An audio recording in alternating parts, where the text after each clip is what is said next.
Hello everyone, स्वागत है आप सभी का आपके अपने YouTube channel unique GK by Arvind में। अगर आपने इस चैनल को अभी तक लाइक, शेयर एंड सब्सक्राइब नहीं किया तो प्लीज़ इस चैनल को लाइक, शेयर एंड सब्सक्राइब जरूर करें। आज हम करेंगे दोहे। आइए शुरू करते हैं। देखिए इसमें कवि क्या कहना चाहता है। विद्या धन उद्यम विना कहो जो पावे कौन। देखिए उद्यम क्या होता है, मेहनत, परिश्रम। कवि इन पंक्तियों में कहता है कि विद्या धन, जो विद्या का धन है वो उद्यम के बिना प्राप्त नहीं हो सकता, अर्थात बिना परिश्रम के हम विद्या को प्राप्त नहीं कर सकते।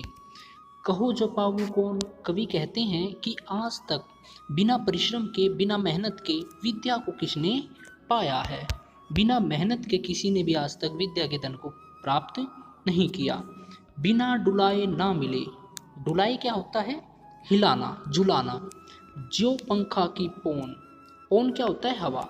देखिए कवि कहता है कि जिस प्रकार हमें पंखे को बिना हिलाए हवा नहीं मिल सकती, उसी प्रकार विद्या हमें बिना मेहनत के नहीं प्राप्त हो सकती।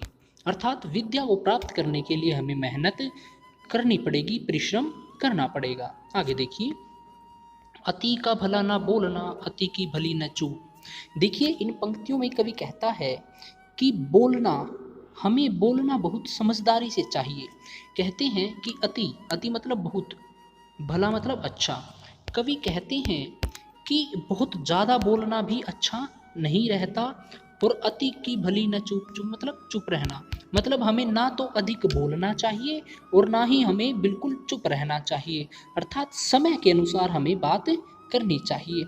जहाँ हमारा बोलने का वक्त हो हमें वहाँ बोलना चाहिए, और जहाँ चुप रहना चाहिए हमें वहाँ बोलना बिल्कुल भी नहीं चाहिए। देखिए कहता है, अति का भला ना बरसना, अति की भली न धूप। देखिए कवि कहता है कि जिस प्रकार अति का भला ना बरसना, अर्थात मतलब जिस प्रकार बादलों का अधिक बरसना भी अच्छा नहीं रहता, मतलब अधिक बरसात आए, लगातार बरसात चले तो क्या होता, बाढ़ आ जाती है। उसी प्रकार कहता है कि हमें बिल्कुल भी ज़्यादा नहीं बोलना चाहिए, वरना ये हमारे लिए हानिकारक सिद्ध हो सकती है। कहती है कि किस प्रकार, जिस प्रकार अधिक बरसना और अधिक धूप, अर्थात अधिक गर्मी भी हमें परेशान करती है, अधिक धूप भी हमें परेशान करती है, और अधिक बरसात भी हमें परेशान करती है। इस प्रकार हमें जब भी बोलना है चाहिए बिल्कुल सोच समझकर बोलना चाहिए। आगे देखिए, वृक्ष कभू वृक्ष कभू वृक्ष कभू नहीं फल भके, नदी न सेचे नीर। अब देखिए कवि कहता है कि वृक्ष अर्थात पेड़ कभू नहीं फल भके, भके मतलब खाते हैं। देखिए कवि कहता है कि कभी भी वृक्ष अपने फल स्वयं नहीं खाते, अर्थात जो उन पर फल लगे होते हैं वो उनको कभी भी तोड़कर नहीं खाते।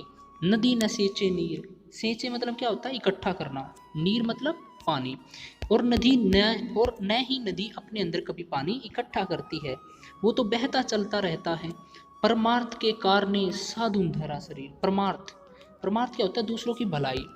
कवि कहते हैं कि इस धरती पर साधु जन क्यों आए हैं, केवल और केवल दूसरों की भलाई के लिए। साधु धरा शरीर, कि साधु ने धरा मतलब धारण किया, शरीर मतलब साधु इस धरती पर शरीर धारण करके केवल दूसरों की भलाई करने के लिए आए हैं। जिस प्रकार वृक्ष अपने फल नहीं खाते और पानी अपने लिए, नदी अपने लिए पानी इकट्ठा नहीं करती, उसी प्रकार जो साधु हैं वो हमेशा दूसरों की भलाई के लिए कार्य करते हैं। देखिए आगे, बोली एक अमोल है जो कोई बोले जानी। कवि कहता है कि बोली एक ऐसा अमोल धन है जो इसके बारे में, मतलब जो इसको बोलना जानता है, अगर कोई इसको बोलना जाने तो ये बहुत ही अमूल्य धन है, अमोल है। ही तराजू तोल के, ही तराजू तोल के तब मुख बाहर आनी। देखिए कवि कहता है ही मतलब हृदय, मन, तोलना, ठीक है, मुख बाहर, मुख के बाहर आनी चाहिए। देखिए कवि कहता है कि बोली बड़ी ही सोच समझकर बोलने वाली चीज़ होती है। पहले हमें बोलने से पहले अपनी बात को मन के अंदर तोल लेना चाहिए, अर्थात मन के तराजू में तोल लेना चाहिए कि वो सही है या गलत है। तब हमें उसको मुख से बाहर लाना चाहिए, अर्थात हमें बोलने से पहले उसके बारे में चिंतन जरूर करना चाहिए कि जो हम बोल रहे हैं वो सही है या गलत। आगे देखिए, कवि कहता है जो रही उत्तम प्रकृति का करी सकत कुसंग। उत्तम प्रकृति मतलब उत्तम अच्छा, प्रकृति मतलब स्वभाव।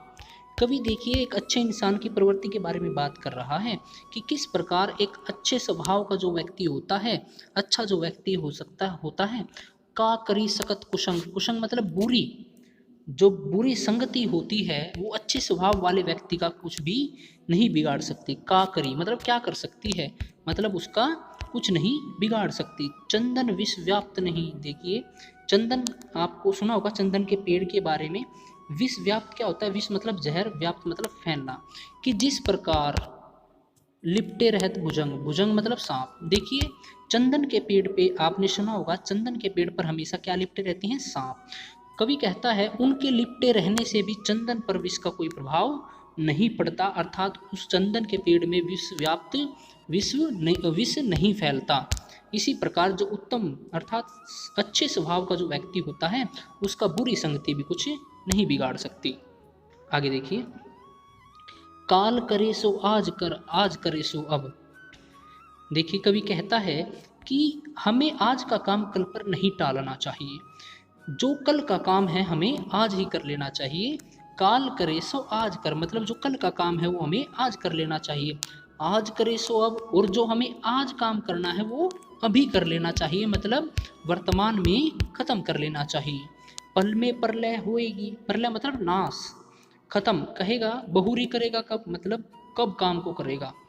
देखिए कवि कहता है कि ना जाने अगले ही पल क्या हो जाए, इसका किसी हमें कोई बड़ी हानि मुसीबत का सामना करना पड़ जाए या कोई नाश हो जाए तो हम वो काम कब करेंगे। तो ऐसी स्थिति आने से पहले ही हमें वो काम खत्म कर लेना चाहिए। आगे देखिए, अब देखिए कवि कहता है करत करत अभ्यास के जड़मति होत सुजान। ये आपने बहुत बार सुना होगा, करत करत अभ्यास मतलब करते करते, अभ्यास करते करते जड़मति होत सुजान। जड़मति क्या होता, मूर्ख। सुजान मतलब सज्जन विद्वान। कहता है, कवि कहता है कि अगर हम लगातार मेहनत करते रहें, अभ्यास करते रहें, कोई काम करते रहें तो एक मूर्ख व्यक्ति भी एक विद्वान बन सकता है। अगर हम कोई लगातार काम करते रहते हैं तो हम उसका हमें अनुभव हो जाता है, अर्थात हम उसके ज्ञानी बन जाते हैं। तो कवि भी यही बात कहता है कि हम लगातार अभ्यास करने से एक मूर्ख व्यक्ति भी विद्वान बन सकता है। जिस प्रकार रसरी आवत जात ते सील पर परत निशान। रस्सी, रसरी मतलब रस्सी, सील मतलब पत्थर। देखिए आपने देखा होगा जैसे कुएं से पानी निकालते हैं ना, हम कुएं से पानी निकालते थे पहले, और क्या होता था उस कुएं की दीवार जो साइड में होती है तो क्या होता था उससे रस्सी पर निशान पड़ जाता, रस्सी के निशान पड़ जाते थे। तो कवि कहता है कि रस्सी के रोज आने जाने से, मतलब जब हम पानी निकालते थे ठीक है तो क्या होता था उस रस्सी के निशान पत्थर पर पड़ जाते थे। तो कवि कहता है कि जब एक रस्सी के निशान पत्थर पर पड़ सकते हैं तो क्यों न भाई एक मूर्ख व्यक्ति अगर रोज वो ही काम करेगा तो उसको वो काम क्यों नहीं आएगा। अर्थात लगातार अभ्यास करने से वो उस कार्य में निपुण हो जाएगा और वो उसका विद्वान बन जाएगा।